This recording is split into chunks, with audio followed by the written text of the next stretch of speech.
Anytime I'm feeling down, you pick me up. Sing, oh, oh. And when my heart is feeling emptied out, you fill my cup. Sing it out now. Oh, oh. I just wanna say thank you for the way you love me. I wanna say thank you for the way you love me. I just wanna say thank you for the way you love me. I wanna say thank you, just wanna say thank you.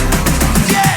T-H-A-N-K-Y-O-U, thank you. Thank you. T-H-A-N-K-Y-O-U, thank you. Here we go, verse 2. I'm grateful for the way you've been a friend to me. Sing, oh, oh. And even in the deepest, darkest night, you help me see. Sing it out now. Oh, oh. I just wanna say thank you for the way you love me. I wanna say thank you for the way you love me. I just wanna say thank you for the way you love me. I wanna say thank you, just wanna say thank you. T-H-A-N-K-Y-O-U, thank you. Thank you. T-H-A-N-K-Y-O-U, thank you. T-H-A-N-K-Y-O-U, thank you. Thank you. T-H-A-N-K-Y-O-U, thank you. For the joy that you give to me, for the way that you made me free, for my friends and my family, I just wanna say, for loving me from the start, for every beat, beat, beat of my heart, for everything you are. I just wanna say thank you for the way you love me. I wanna say thank you for the way you love me. I just wanna say thank you for the way you love me. I wanna say thank you, just wanna say thank you. T-H-A-N-K-Y-O-U, thank you. Thank you. T-H-A-N-K-Y-O-U, thank you. T-H-A-N-K-Y-O-U, thank you. Thank you. T-H-A-N-K-Y-O-U, thank you. For the joy that you give to me, for the way that you made me free, for my friends and my family, I just wanna say, for loving me from the start, for every beat, beat, beat of my heart, for everything you are. I just wanna say,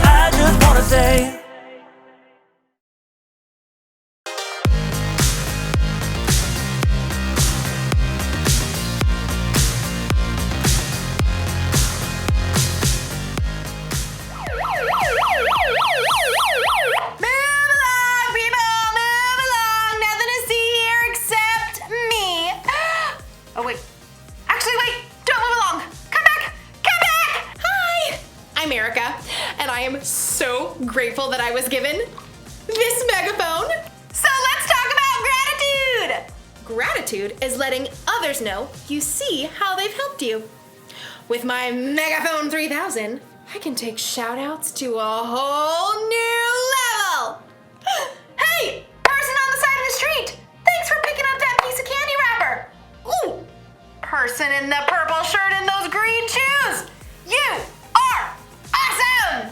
Thanks. Hey, birds, thanks for those positive tweets. Yep, this is probably the best gift I've ever gotten. I will cherish it forever. What? The Megaphone 4000 just came out today with 27 built-in voice modules and Bluetooth capabilities! That's way better than this old thing. Thanks a lot, person who bought me this lame megaphone. Probably got it on sale. In today's Bible story, we'll hear about some people who weren't happy with what they were given and had a real bad attitude about it. That should be fun, right? Sure. Whatever. See you in a bit. Move along, people! Move along! The Bible. It's 66 books of history, stories, letters, and poetry that fit together to form God's one big story. The epic adventure of how He created us and loves us so much that He made a way to rescue us. As we travel through the Bible, from Genesis to Revelation, we discover people who met God and found their lives changed forever. And now for an amazing story, inspired by the book of Matthew, chapter 20, verses 1 through 15. While Jesus taught in many different ways, he often shared the most important truths as stories. He used the things and animals and situations in people's everyday lives to help them understand things that were bigger. One day, Jesus explained to his closest friends what the kingdom of heaven was like, and he used a story to help it connect. Now, if he told that story to us today in our world right now, I think it would go a little something like this. There once was a man who owned a large vineyard. Here at Grape Escape Vineyards, we specialize in red, white, and green grapes. One bright autumn day, the man called in his manager to find out how his harvest was doing. It's doing great. Thanks a bunch. We shall pick the grapes immediately before the beetles nibble them up. That's some good raisoning.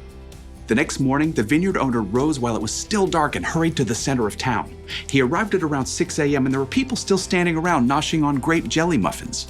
Are you looking for work? Yes, indeed. How much do you pay? $100 for the day. Precisely perfect. Let us proceed. The owner led the workers back to his vineyard. Baskets, hats, don't squash the grapes. Oh, well, what happens if we do that? They might whine a little. The vineyard owner wanted to be sure that the beetles wouldn't ruin his precious grape harvest, so around 3 hours later at 9 o'clock, he returned to the town center and found more people lined up for work. You come pick grapes for me. I'll pay you well. Good deal. Let's go.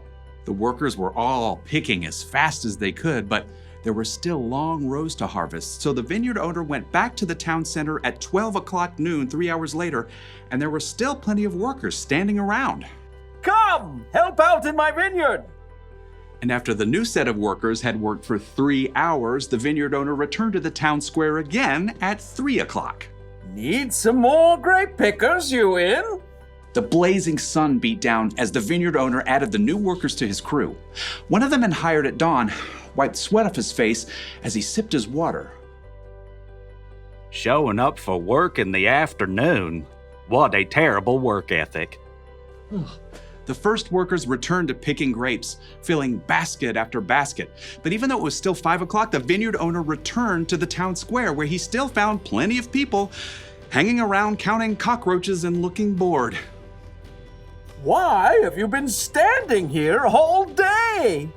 No one, hired us. I'll hire you. Come work in my vineyard. For the final hour of the workday, everybody pitched in. Whew! As the last baskets of grapes were brought up, the owner called to his manager. Just look at all these beautiful grapes, all freshly harvested. A great job, if I do say so. Pay the workers. Start with the ones I hired last of all. So the manager pulled out his cash box and lined up the workers. He started with the ones who only picked grapes for an hour. Here you go. $100. Totally rad, man. At the other end of the line, the workers who began at dawn began doing some quick math. $100 for 1 hour of work? That means we're about to get over $1,000. The manager continued to hand out pay packets to the workers who started at 3 o'clock. $100. And noon. $100. And 9 o'clock in the morning. $100. Okay. By the time the workers who started at 6 a.m. reached the front of the line, they were getting a little bit worried. You're paying us what's fair for working all day, right? Yep. $100. What? Preposterous. The early morning workers stalked off to find the vineyard owner. You paid those hooligans who only worked an hour the same as us, even though we sweated all day picking your grapes. Just look at this crispy sunburn. Fred, didn't you agree to $100 for the whole day? That is a technicality. Do you feel cheated because I gave so freely to the other workers? Don't I have a right to do what I want with my own money? But it's not fair. Take your money and go. I want to give the ones I hired last the same pay I gave you.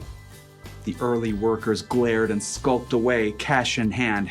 They had let the owner's generosity to someone else ruin their day. Jesus' story made it clear. God gives freely to everyone. Rather than focusing on what you don't have, adjust your attitude. Choose to look at what you do have. I'm gonna let you in on a little secret. Sometimes I can be ungrateful. It's true.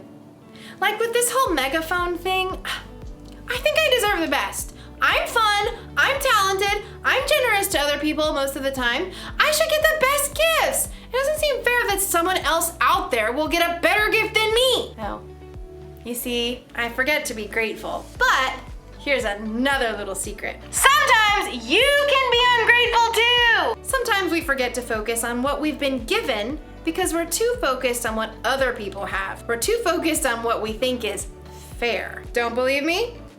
Ask yourself these questions. Am I jealous when someone has more or better stuff than me? Or do I think I deserve better than other people because I am better than other people? Or do I count my presents at Christmas to make sure I have more than anyone else? If you would say yes to any of those questions, you might need a little gratitude adjustment. All you have to do when you're feeling ungrateful is to take a second and look around at all the things you have to be grateful for. So maybe I don't have 27 voice modules and Bluetooth capabilities, but I do have 2 voice modules. It's important to be grateful. It's easy if you try. I've got the cool siren.